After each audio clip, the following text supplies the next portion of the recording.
ನೀವು ಹೇಳಿ. ಡಾಕ್ಟರ್ ಹೇಳ್ತಾರೆ ಅಲ್ಲ ರೀ, ಅನವಶ್ಯಕವಾಗಿ ನೋಡಿ, ಅವನು ರಾಜಸ್ಥಾನದಿಂದ ಪ್ರತಿ ವಾರಕ್ಕೊಂದ್ಸರಿ 15 ದಿವಸಕ್ಕೊಂದ್ಸರಿ ಅಥವಾ ಅವ್ರಿಗೆ ಬೇಕಂತ ಸಂದರ್ಭದಲ್ಲಿ ಮಾಂಸವನ್ನ ಅಲ್ಲಿಂದ ತಂದು ಮಾರಾಟ ಮಾಡ್ತಕ್ಕಂಥದ್ದು ಅವರ ವೃತ್ತಿ.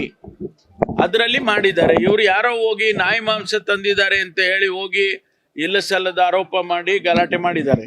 ಅದಕ್ಕೆ ಪೊಲೀಸ್ನವರು ಮತ್ತು ಹೆಲ್ತ್ ಡಿಪಾರ್ಟ್ಮೆಂಟ್ನವರು ಅದನ್ನು ಚೆಕ್ ಮಾಡಿ ಅಂತೇಳಿ ಲ್ಯಾಬೊರೇಟರಿನಲ್ಲಿ ಚೆಕ್ ಮಾಡಿಸಿದ್ದಾರೆ. ಅದು ಇವತ್ತು ನಾಯಿ ಮಾಂಸ ಅಲ್ಲ, ಅದು ಮೇಕೆ ಮಾಂಸ ಅಂತ ಹೇಳಿ ಬಂದಿದೆ ಅಂತೇಳಿ ವರದಿಯಲ್ಲಿ ಅವರು ಹೇಳಿದ್ದಾರೆ. ಅದರಿಂದ ಅನವಶ್ಯಕವಾಗಿ ಇದೆಲ್ಲ ಏನೇನೋ ದುರುದ್ದೇಶಗಳನ್ನ ಇಟ್ಕೊಂಡು ಗಲಾಟೆ ಮಾಡಬೇಕು ಅಂತೇಳಿ ಅಂಥವ್ರ ಮೇಲೆ ನಾವು ಕ್ರಮ ತಗೊಳ್ತೇವೆ. ಹೌದು, ರಿಪೋರ್ಟ್ ಬಂದಿದೆಯಲ್ಲ.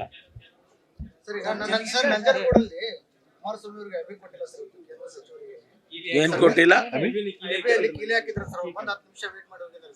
ಗೊತ್ತಿಲ್ಲ ನನಗೆ, ಅದ್ರ ಬಗ್ಗೆ ಮಾಹಿತಿ ಇಲ್ಲ. ಅವ್ರಿಗೆ ಪ್ರೋಟೋಕಾಲ್ ಪ್ರಕಾರ ಏನ್ ಕೊಡ್ಬೇಕು ರಾಜ್ಯ ಸರ್ಕಾರ ಅದನ್ನ ಖಂಡಿತವಾಗಿ ಮಾಡ್ತೇವೆ.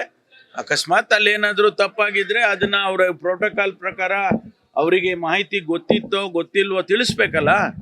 ಒಂದ್ ವೇಳೆ ನಾವು ಅನೇಕ ಸಂದರ್ಭದಲ್ಲಿ ನಮಗೂ ಆಗುತ್ತೆ, ನಾವು ಹೇಳದೆ ಕೇಳದೆ ಹೋಗ್ಬಿಡ್ತೇವೆ. ಅವಾಗ ಮೇಟಿ ಪಾಪ ಅವನು ಇರೋದಿಲ್ಲ, ಅಲ್ಲಿ ಇರೋನು. ಅಂತ ಸಂದರ್ಭದಲ್ಲಿ ಆ ಥರ ಏನಾರು ಆಗಿರ್ಬೋದು ಅಷ್ಟೇ. ನಾವು ಯಾರು ಕೂಡ ಆ ಲೆವೆಲ್ ರಾಜಕಾರಣಗಳ ಮಾಡೋದಿಲ್ಲ.